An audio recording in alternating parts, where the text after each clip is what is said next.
Welcome back to the Smart Nonsense Podcast, where we talk about smart. Krishna. Nonsense. Nice. Yes, Krishna. I told you guys to hang tight today. So, Krishna, we don't think about it. We just start shooting from the hip. I told you guys to hang tight because I have some brass tacks, if you'll allow me. Couple reasons. We're here today with Krishna. Krishna is leading up the Smart Nonsense Education SAT arm, which will become God knows what. God, I'm all tangled in my in-ear monitors. And I thought we could start by reading the email 8 months ago that Krishna reached out to us with because it knocked our socks off. Snuffleupagus, though. He's a good host. Look at this guy. Yeah, well, before I got to my other brass tacks, I thought it would be YouTube retention smart to like talk about who Krishna is. And I was tasked with leading this episode. So Nice. Do my questions get better from there? No, they don't. Hi, Henry and Dylan. Hope all is well. Stumbled upon your pod with Greg Eisenberg and fell down the smart nonsense rabbit hole. Sorry to you. I know you were talking about potentially building a Khan Academy, but engaging and modern. I'm currently trying to do this, but in the high school test prep market with my company, Future Admit. Test prep, AP, SAT, ACT, is a big and growing market that is very dry, mostly filled with unengaging content. Enter Future Admit, your thing. Graduating from Rutgers next year, and it's taking off better than expected. Nice. So far, we only have SAT prep. My angle on the whole thing is SAT prep built for the modern high school student. All sales come from my Instagram account. It's growing pretty quickly. I launched it in January as an MVP. The pricing is not optimized, and we don't really do anything but short form on Instagram and a little TikTok. Sounds like present day. Right now, I'm dialing in the product, and I'm actually looking to add animations similar to Smart Nonsense into the course videos. You can check it out on futureadmit.com. I know you guys have a lot going on with Clips and Smart Nonsense, but seems like you guys would want... But if this seems like something you guys would want to take part in, let me know. Krishna. Nice, dude. Short and sweet, straight to the point. Wow. Take part, we did, Krishna. Yes.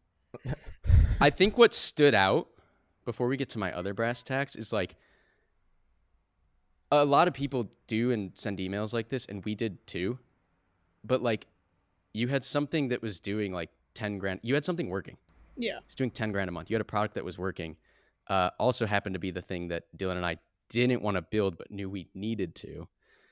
So Dylan responded, super cool, Krishna. Free to talk Friday, anytime, 11 a.m. Eastern. Oh, wow, you're reading the whole email. The whole chain. I like the Snuffleupagus AI, though. It's pretty cool. You should add that into Salt crystals ChatGPT. in me nose. So that's how we got here. That was in... Oh, I forgot to do the most important thing. That was July 2nd, 2024. That's Right. crazy. And our goal is to go an entire calendar year without making any progress on any front. And so far, we're doing a great job just whiteboarding for the last 6 months or so. Well, yeah, shorts. shorts. Right, Yeah, so true. really quick, you came in, we gave you some resources in terms of like clipped editors to make your shorts better. Our goal was like to 10x views on your shorts. We did that. Hold on, And- dude. Oh, You got a co-host. You have a co-host. That's my other brass tacks. Oh, God. Okay, wait. Dude, is yours in a folder, though? Okay, we'll get to all of that. Mine is not in a folder. I have something for you. Oh, Because Krishna brought me trail mix, by the way. Yeah, I did. I watched the pod this morning. 24 And- hours ago. Yeah, and I stopped by, got some trail mix with chocolate in it. So, Didn't pick it all out. Krishna is turning 21 this weekend, which is You got a nuts. virtual gift? What is this? So I got you a bouquet of flowers. You're going to give that to your girlfriend Oh right my after God. this. Are I'm they my honored. Valentine's Day flowers? Maybe. I'm honored. You'll Wow. receive those after the show. They smell really good. That's my brass tacks. Dylan has a brass tack. Why did you say you have the same brass tacks then? Mine's totally... Oh. Mine's you a want- lead into yours, isn't it? Oh. No, I had two brass tacks. Dude, I'm a magician. I get tricks up my sleeve. I'll go to your brass tacks. I didn't know we'd do this so soon. This is a. Yuck. Sorry. Oh my god. This is your brass tacks. You. Oh my god, even a card. Yeah. A little dirt. Oh. I got to Yeah, show.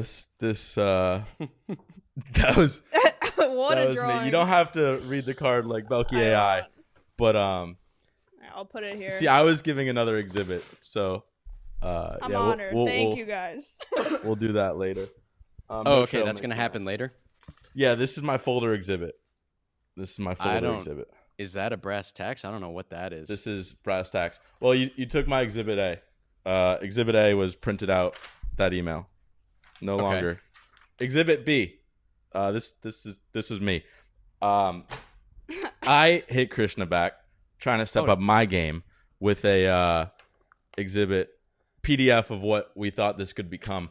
Oh, And- wait, I'm not ready for that brass tacks. Fuck. I have two quick brass tacks All right. before then we're going to go to that. I like that you prepared.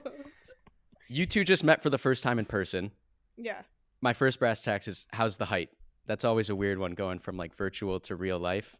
Is Dylan shorter than you thought? Taller than you thought? How's that? I know. It's like what I imagined his height to be. Nice. I'm sure I look shorter in person. My mom is literally like 4'8", and my dad is like 5'4", 5'5". So I'm like above average. I think I'm 5'3.5". Well, you're crushing. But I'm crushing my mom's height. She's literally like not certified midget, but close to it. My sister is 5 foot. Yeah. Okay, thank you. My grandma My was like my 4'10" by the end.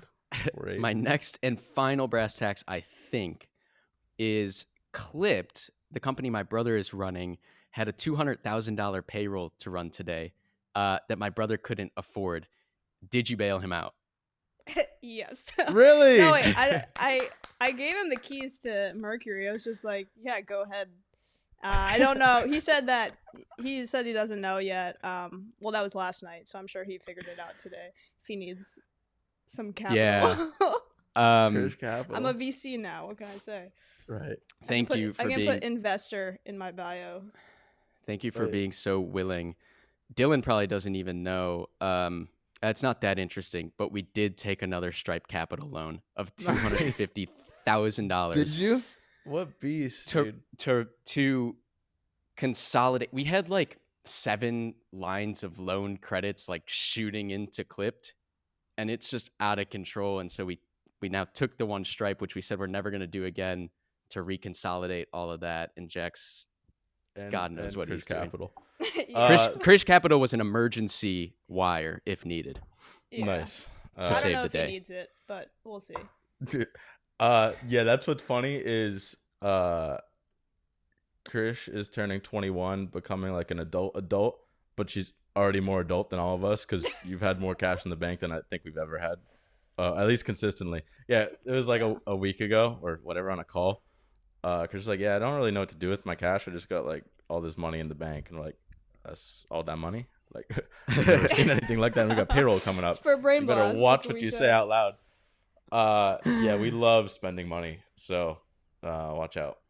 And I hate spending money, so it works. Nice. It's perfect. $200,000 payroll. Oh, Yeah, that's- ours. It's madness. Yeah, dude, make this pod about us. I did think you have an that- exhibit yeah. that was coming over my exhibit? No, that's all my exhibits for now. Okay, all right. Now I did mock trial, so I'd go up to the stand and I'd present my exhibit. This is me. This was my PDF, probably the best thing I've ever done in the last year. And It was good. Yeah. Great writing. I don't know if I'm gonna read the whole thing, but it was $100 million future admit, and we're like, I'll put the PDF. Watch it on YouTube. Basically, like Sean saying when we reached out to him how we were top 1%, and it felt the same when she reached out to us, doing cool stuff. And then we're like, all right, what's the math behind getting to 100 million views? Man, Pluggy and Switch making its comeback for the viewer. Said 10x views, which did pretty well at the start, and I'm probably getting back into that with Belky, giving more attention to it. And then 10x referrals. I don't know where I pulled that one from, Yeah. but I need another a- 10x. That involves having a really good product, so I think that's what we're gonna get into now. Right. Which actually 10x referrals. I think that's what's actually going to happen. At least that's where we went with the game, which I don't think is what we intended here. This is more like we're just going to make a really good course. Yeah. Well, yeah. which So is let's what pause Sean here. wanted us to do. Let's pause because this was all new for us. It was, we, Dylan and I, right? We've built Smart Nonsense. Sean Puri of MFM fame came to us and was like, "You guys are dumb. Don't you want to make a bunch of money?" And we were like, "Yeah, someday." He was like, "Do that in the SAT." And this is a hair on fire problem that students have. They're willing to spend hundreds of dollars a year to crush this test. Dylan and I sit down to try and teach the SAT for 5 minutes. We're like, we literally can't do it. Our eyes will bleed out of our faces. Sitting in that desk behind me, bleeding out my face. It was so bad. With your monkey lamp. Krishna, at the exact same time, that email I kicked us off with, you reach out like, "Hey, I already did the really hard thing and built the SAT course. I kind of like what's going on at Smart Nonsense, want to join forces." And then Dylan, I think it was what you just read, your Exhibit C, was the proposition back to Krishna of like, this was kind of our first foray into Dylan and I didn't like build something inside of Smart Nonsense. We found a killer like Krishna, who's already built the thing. Can we plug her into our world and team up and create something great? And the proposition from our end was, we'll help you 10x views and then I guess 10x referrals. And we've been dinking around that 10x referrals bit, trying to create an incredible SAT product. I just realized Krishna hasn't talked the whole time. Right, really bad. so let me tell you how I even Yes. like why. Okay, so 2 reasons why I sent the original email. The first was I read 0 to 1 by Peter Thiel, and he was like, "You need a really good product." Mind you, I came from like the Russell Brunson marketing world before that. Such a funny world to see So- you in. I know. Just spiraling. Wait, I don't know what that is. It's like click funnels. or It's just whatever. funnels and like Krishna was turning into Hormozy. She was I was literally growing a beard. No, she doesn't have a beard. So yeah, I read about like 0 to 1. You need a good product. So I was like, okay, this product is not 10x better. So my solution to building a product that was 10x better was like everyone's video sucks. I bought every course. I bought all the books and stuff like that. It was like the videos just looked really outdated and old. And that was my angle on everything originally. It was like, we have really good video, and it like somewhat works, I guess. But my thought was, okay, if I can make this like the best video course ever, that's in my head at the time was a 10x better product. So I went on Upwork, tried to figure it out. I was like, I need an animator. I need a really good video editor. And everyone was like, especially the animators were like, this is going to cost $1,000 a minute. My SAT Whoa. course was 18 hours. I was like, I don't have the funds for that. Not even Krish Capital could fund that. No, not at the time. So not even now. 18 times 60 Yeah, I Yeah, wasn't it's going to do the 1,000. public math. It's $1 million. Yeah. No. Watch out. Talk to us in 6 months. Yeah. So I was like, okay, that's not going to work. And then during that same time period, I watched the pod you guys did with Greg Eisenberg. And towards the end, you're like, maybe, like, we have this audience. We don't know what to do with it. And then maybe, you know, later we'll create the Khan Academy. And I was like, okay, what I have is similar. Like, the vision was kind of similar. Just make learning fun. And then I went down, like, Henry's shorts. I saw a few of Dylan's shorts.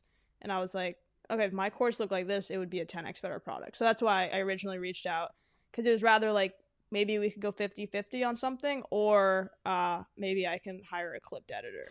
So that was the original reason, and how I kind I of didn't know all stumbled that. from like the marketing world to product actually matters. So shout out Peter Thiel, I guess. Yeah, PD coming in clutch. Yeah, little did you know, I had memorized 0 to 1. So you came in wanting to do a course, Yeah. and I told you a course is beat. Let's do a video game, and then which kind of caused the spiral for the last 6 months in place. gonna end up better long term because I think we were like the horses that came to water. We're like gonna end up doing a course and a game. Yeah. Granted, it won't be like 3D Street Fighter game. It'll be more like So a trivia game. So hang on really quick, because we toiled over. Krishna, you kind of came in. We got working together, and we toiled over the course, Future Admit. Yeah. Again, that was throwing off a bunch of money. Nice profits that we've squashed. Sorry for that. That's what they What am call I us, gonna the do profit with it? squash. The profit squashers. No, Never we'll get partner your with the profits back. profits. We'll get your Amazon, profits dude. back. Amazon. Yeah, creating enterprise value. Okay, so we toiled over the course for a while. Me, you, and my brother were mostly like, I think we can tinker here. I think we can. Let's have our best clipped editor Koi come in and like create the best explainers of all time. And we had a couple weeks of those meetings. And Peter Thiel Jardon over there, I think on probably like the fourth meeting in his sad closet in New York City, is just kind of banging his head against the wall like, how many more weeks are we going to talk about a video course? Because we're competing with Khan Academy. We're competing with Princeton Review.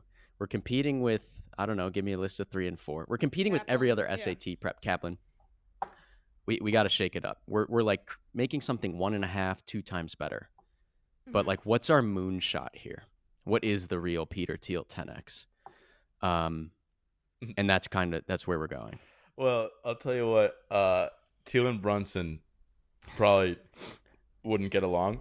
I think I was actually one of my questions. I'm just gonna phrase it differently now. Basically, one of my questions was gonna be like, where do you think we've like butted heads the most, or like where's the most conflict?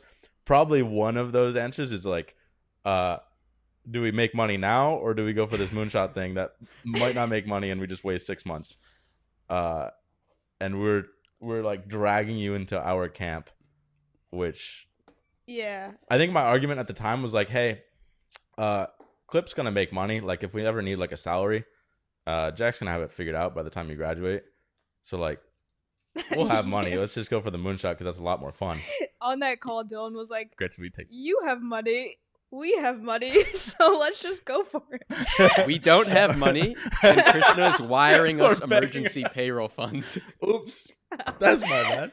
And we were like, Krishna, where is your head at on like making money, making your nice profits off your course? And like, we've been kind of in 0 to 1 bash your head against the wall tinkering for 4 or 5 months. How are you thinking about it? Yeah, I mean, the goal was always to make a better product anyways. So like right now I'm still in school. So like my parents are like, I'm great folks that are taking care of basically everything, right? I don't have any expenses yet.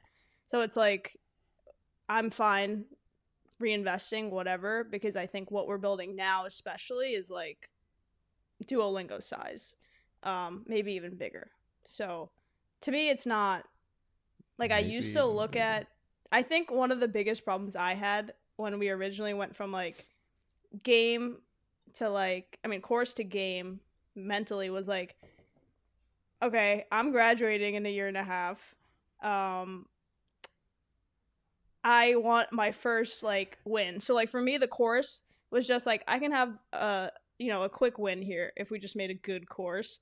And like for you guys, that was probably clipped. Like you went 0 to 1 with clipped. For me, it's like, well, I did not go. Okay, well, with Jack. Were you thinking about selling Future Admit and like pocketing that win? I don't think it would have. Like the product would have. We had to have changed the product. Like the course right now would not be sellable. And also like my face is all over it, so I don't think we could sell it. So, which we can talk about that. Oh, later. there is a price for everything. Nice, dude. Yeah, I mean, for me, it was also just like, what do I want to do? I really enjoy what we're doing right now. Like, doing it alone was also a big thing. It was like, it's so boring to build something alone. Preaching to the choir. Yeah, are you having more fun? This is fun. Are you having more Even fun? if it's less money, it's more fun. That's our pitch. I should have wrote that in the draft. $100 million. Negative $100 million. If not that, just maybe fun. Maybe. Right. Yeah. Yeah, can you give me a little comparison on what was future admit life like as a solopreneur versus, I mean, what we're doing, like the three of us and with my brother, like it's kind of crazy. I Yeah. recognize that. Um, what are maybe pros and Well, cons of it's solopreneur like and today? it's basically like Chris and I are working on this together. Well, Christian's also in school, and I guess I shoot pods. I don't know, and play hockey. Those are my side hobbies. But it's basically us full time on this, and then Belky's like 50-50, and then Jack's like once in a while he'll read our text because we send about 1,000 a day. He only comes in when he senses there's a math problem in the group chat Yeah, that literally. he can solve. He's gonna be our number one user, so that'll be good one day to get testing. Yeah, Solopreneur versus today. Yeah, well, one thing on like everything, the whole ecosystem, whatever this is, holding company, is like if Clip does well, then Smart Nonsense is naturally gonna do really well, and if Smart Nonsense does well, it's like this will do well. So, I think the craziness is good, and I enjoy working with Dylan on this. So, it's good when you're building a product not to have too many ideas too, like too many people butting in. So I think what we have set up right now is good.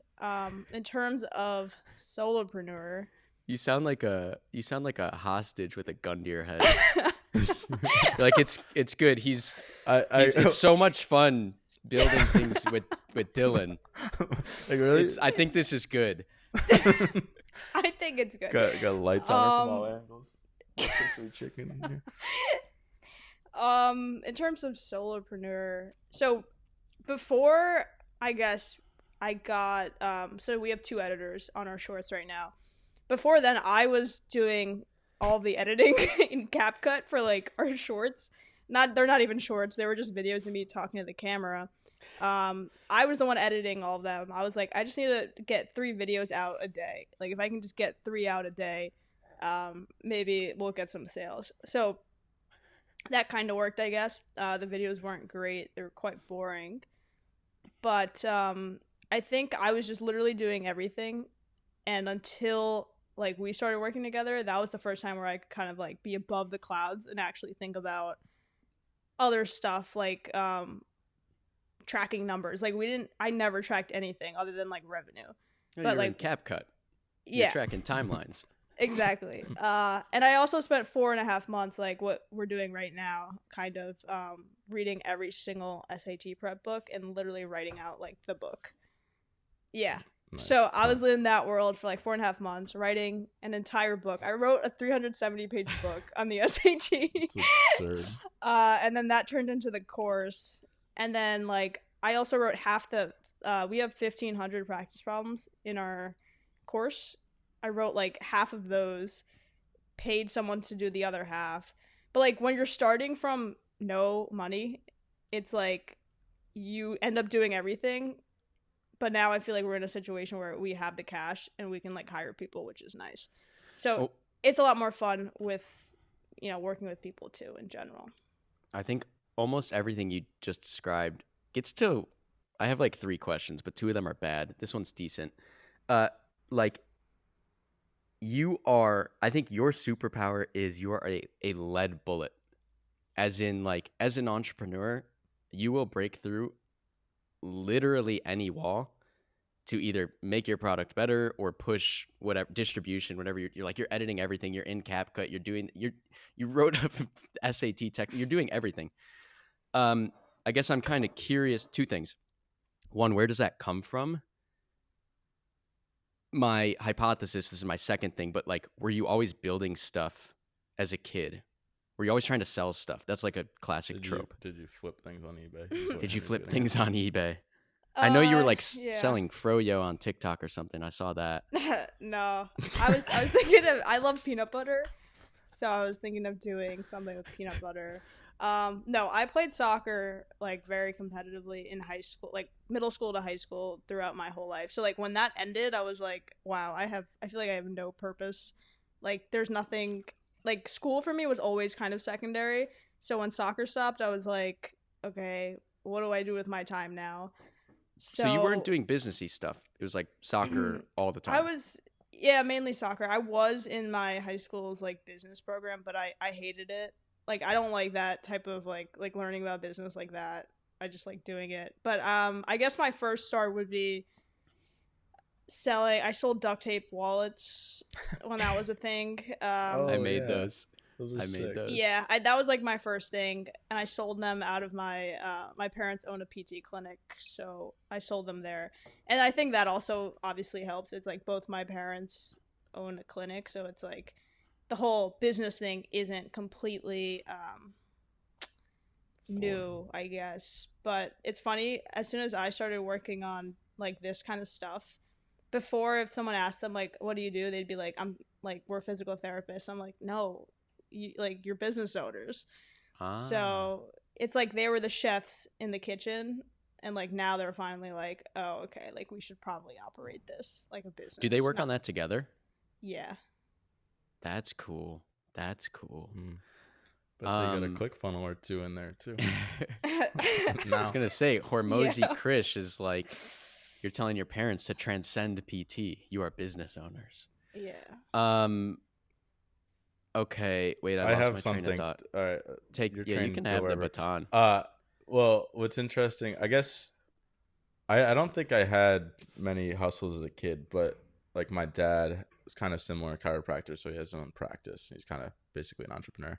And then my stepdad at the time. It's like in between, right? Yeah. It's like they did kind of like the safe medicine-y thing, like stable job, but then they opened their own practice. It's kind of a nice hybrid. Sorry, your stepdad. Well, yeah, basically, I feel like, well, you didn't have this at all, but you were doing it yourself. It's either like you have an entrepreneurial, that word is hard, a business yourself, or your parents have a business. Like it's got to feel normal. Like, I don't know, it never felt weird to start something, versus I feel like a lot of our friends think it's crazy. Yeah. You have to have a framework or like a model, or like you have to see, this is the classic like girls don't become scientists because they don't see a lot of scientist girls. You have to like see, oh, my parents Bill are Nye with entrepreneurs. a wig, maybe. Yeah, like for me it was pretty normal. Like I never really went into school thinking I'd like go become an investment banker or a consultant. That actually was pushed more on me like when I got to school. Like all the clubs were like investment banking and consulting, and like all of my friends were like in those clubs. So like I went to those clubs and I was like, I don't even know, like I don't even want to do this, but it's kind of just like you're around everyone and they're all doing that. But like when I went into school, I never like had that thought in my head because it was just like my parents own a business, so I was like, yeah, I'll go into entrepreneurship, whatever that means. What year did you start Future Admit? Started going the September sophomore year. So going September, into sophomore year, I was like getting all the material ready, and then the course went live December sophomore year. And then what was it, crickets, or what happened next? So December sophomore year. So basically, I started posting about SAT prep like August of sophomore year. Launched the course December, and then at that point, I think that month it did like 3K. January it went up to like, well, I had the audience and I built a wait list for like 5 months, and then January, February did 5K, and then like I think around March that was the first time where I saw like 10, 11, whatever, and I was like, okay, maybe I don't have to get a job, because like also during that time period I literally had to because like when you're at school and you see like all these kids getting like summer internships, because like sophomore year is when everyone's applying to internships. Basically they already know where they're gonna be junior year, summer, especially like in the finance world. So I literally deleted LinkedIn off my phone. I was like, I can't look at this anymore. But then when that started working, I was like, okay, this works. So I just deleted. I still don't have LinkedIn on my phone. I'm just like, don't need it. There was this funny thing that happens. It's like early 20s, in the middle of college, when people are getting those full-time finance offers, and then after college taking those full-time jobs. It's really hard to look at that and be like, dang, that Yeah. guy just went to Jane Street's making 700 grand a year, 23 years old. And then this funny thing started to happen. There's often not a lot of upward mobility once you start at that high thing. What started to happen, it almost flipped. Dylan, someone was telling us at this All In Summit party that this would happen in our late 20s. But those people start looking around in their late 20s like, oh, am I really just going to like do this for 40 years? And they start to then look at the entrepreneurs like yourself, kind of like us, like, oh, that thing they're doing over there looks really kind of like they have a lot of freedoms and like they kind of choose to do what they work on. And so there's this like later 20s flippening from like Wall Street to maybe the entrepreneurial life. I will say though, our two richest friends, I don't think they're questioning anything. So those guys make an order of magnitude more than everybody else. Literally. Yeah. I think it's the people that are like making like decent money but still almost paycheck to paycheck in New York that are like, Yeah, well, all right, why am I throwing my life away for it's this? it's the prime like golden handcuff money. You're making like six figures, 120, 150, 200 grand. There's not like a lot of ways to make more, and you also can't really leave because you'd have to go down. Those people start getting antsy. The rest are making so much stupid money that it doesn't matter. Yeah, which is cool. So I get, but that's like that's like 1% of the Ivy League kids get to that level. So it's I also don't go to an Ivy League school, so like honestly, I don't even think like even if I got a job, I don't think anyone premium would even hire me. Like I don't think I would be working at Goldman Sachs or anything. So it's just like go to PT clinics. Yeah. Why are you still in school? Because his game doesn't make money. It in fact loses money. Yeah. Maybe if we made the course, Krishna would have dropped out. No, actually, my parents are not like very traditional Indian parents, so they were even like saying I could have taken a gap semester this semester, but I was like, I'd rather just finish a semester early. For me, why I don't just drop out, it's just like I'm almost done. It's like I got until December. I could have been done this May, but then I double majored in finance.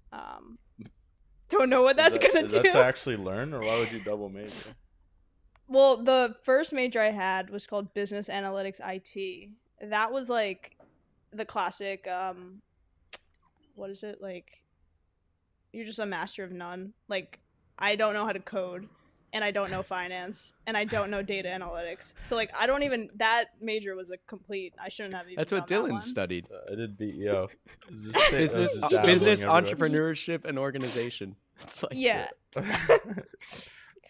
Yeah, so I don't know. I feel like, do I need it? Probably not, no. But, it is what it is. So I'll be done in December, though. Well, Henry doesn't do any physics. No astrophysics, that's for sure. I don't even watch the physics videos you send me yet. I did watch those are so good, dude. Those math problems, the 3 math problems you sent yesterday. Did your mom have a gun to her head while you did them? Oh, you'll hear that episode probably tomorrow, Krishna. I have 2 rapid fires, but that's going to take us kind of off topic. Dylan, you want to keep us on topic? Well, I don't know. I kind of lost topic there. Yeah, well, college doesn't matter, but it's good when you're on the finish line. Just finish. Yeah, that was me. I just took pass-fail for the second half of college, and I'm like, I just got to get the degree and then move on. Yeah, almost done. So that'll be good, and you're a 0.5er, so a year from now, the dream is we all have my dream at least. You can, whatever your dream is. My dream is to have like a proper company, because I think we're COVID entrepreneurs, which means remote, or like we work together during it, but like remote. Like I actually texted this last night to my buddies. I'm like, that was like the biggest. Like, it's good to get your foot in the door, but it's like not fulfilling. I don't know. There's just like something fundamental missing, and it's not as fun. Really cool. It's not as fun, I feel like. Yeah, it's like efficient, though. That's kind of like my big qualm with us right now is we're efficient, but we're not fun. And I'm like, I think in person you get both. Just like thinking about all the startups in Silicon Valley, like working in the garage and going from there. So I'm like kind of envious of that. Want to test that out a year from now. So that would be the dream, is like proper little office, maybe a couple other smart people. What's wrong with us? What's wrong with the closet? You can both be in there. Well, right now, dude, it is It's actually tight. It's Baghdad. tight. Isn't it grim, Krish? Yeah, it's tight. Yeah.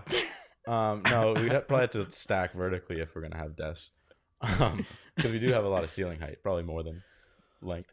But yeah, that would be really cool to do, and I think this, like Krishna says, has the potential to be even beyond a Duolingo. Like if their freaking bird is getting this much virality, imagine Dirt with a couple more years. So I think we got all the pillars, just like assembling them in person, which is going to be really exciting. But Chris won't drop out, so we got to wait a year. December, we can start looking. True. No, yeah, my brother also wants to be in person. Yeah, we'll have to see how it shakes out. Wait, I had a thought on the Duolingo bird. Oh yeah, this morning I was just watching and then we'll wrap. But I was watching. Just picture us rap battling at the end. Sorry, dude. What were you watching? My bad.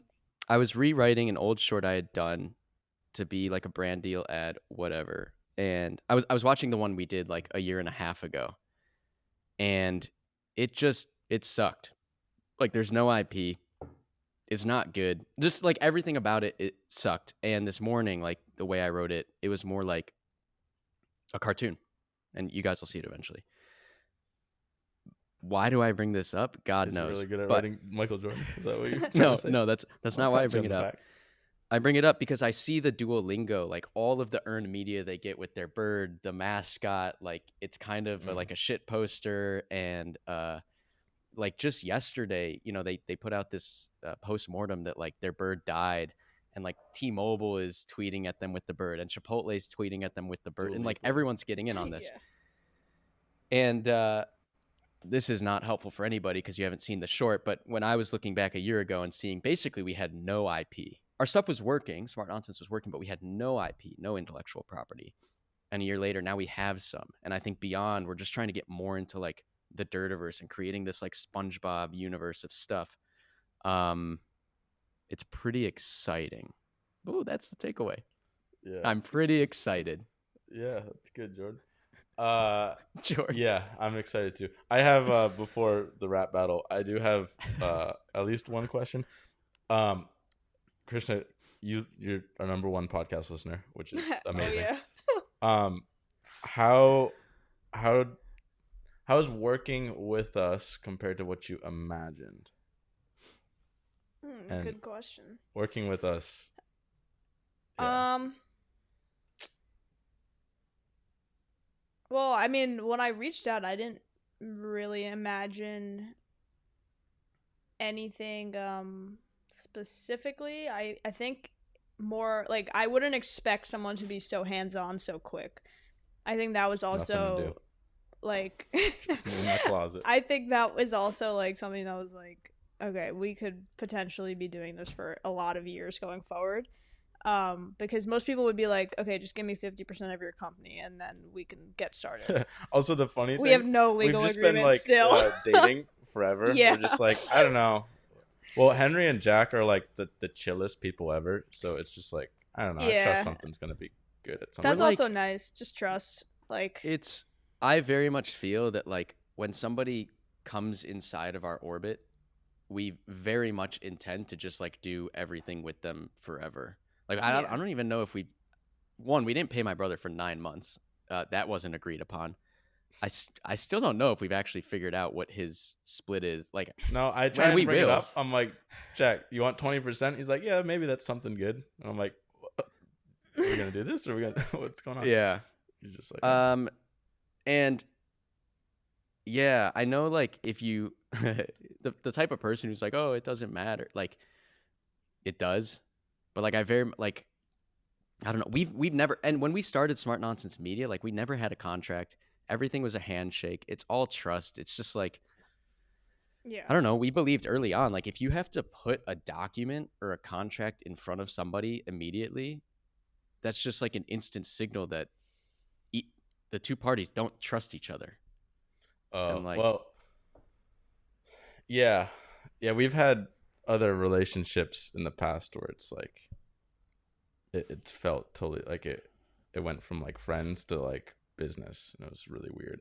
I don't know. I feel like a but lot it of was things. always that way. It kind of started that way and then blew up. Yeah. All You right. talking Sorry about to. my failed startup? No, I was talking about Sean and like Oh, when he tried to buy us or we tried to partner, and it just.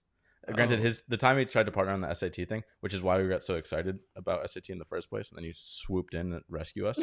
Um, that Sorry, was Sean. that was actually good. He was really good there. His long term mind. I don't mean to shit on Sean, but like there are times when it's like it gets down to brass tacks and it's like really weird, but just vibes. But okay, so you didn't really know what it. You Yeah, didn't I envision think us working less together. not that I would expect it to be more corporate, but like even the freedom you give editors and stuff and like the way you communicate with editors, it's just like from like my point of view, it's always just been like if you run a big company, like you guys have over 100 editors, that's a huge company. It's like everything has to be so corporate, and like when I came in, it was just like exclamation marks and like very friendly. Like, you know what I mean? Exclamation! Like, That was I a don't really know. low bar. Like, I don't even like the way you intro people and stuff is just like this is not what I would expect a big business to be like. Well, yeah, And you didn't go on our Christmas party, did you? I don't no, think no, you. I was Well, not. yeah, I oh don't know if we ever my! had. It's like Wait, why bottled didn't up. you? Maybe I I don't forgot know. to. Did I not get the invite? Oh I no, I don't think I know. don't know. maybe you were traveling. I don't know. Yeah, I might Next have year, been in Oh come. yeah, It's Argentina. crazy. Patagonia. Yeah. I mean, I think that's like what we try and lean into, and we could probably do a lot better job. But it's like we're just the silliest goofballs Yeah. out here, and like imagine running a company like that. Look, I think like, and we've talked with you, Krishna, about this, but like, we haven't figured out like what our overarching mission is, or like what the holding company is, or like what Smart Nonsense becomes. But one thread that runs through everything we do is just like making boring stuff fun. Like people are just Mhm. way too serious. Corporate world's way too formal. I'm even this new friend of my brother, Sam, who's just come on from Goldman. I've just been like bashing him on the head of like stop being so formal. Like he's like, oh, I'm thinking about sending this email, and it's just like jargon. I'm like, don't do that. And yeah, I don't know. We just try not to take ourselves too Well, seriously. dude, just talking about SAT books last night. I was saying there's a spectrum of books. Like one is Pwn, which you showed earlier, and then another one's College Panda, which is like in the middle of this. Like Pwn's really silly, like your best friend in a bar or something. In the middle, Panda kind of tutory formalish, and then this 1600.io is like super formal, like a college textbook. And I'm like, just like the amounts of opportunity there is just in being silly, because no Yeah. one, I don't know if people don't know how, or like I feel like nerdy I think people they're aren't typically scared. like ball busters, No, it's not. scared. But like even these people are like creating their own company, so they could be silly. Like Pwn guy's silly, but it's like just him cooked up in a room. He actually went to Brown, just doing it by himself. But like, yeah, there's just a lot of like alpha if you want to get financy in like just being normal people, talking to people like normal people. Usually when I start speaking like that, I'm just gonna end the podcast. So I get self conscious now.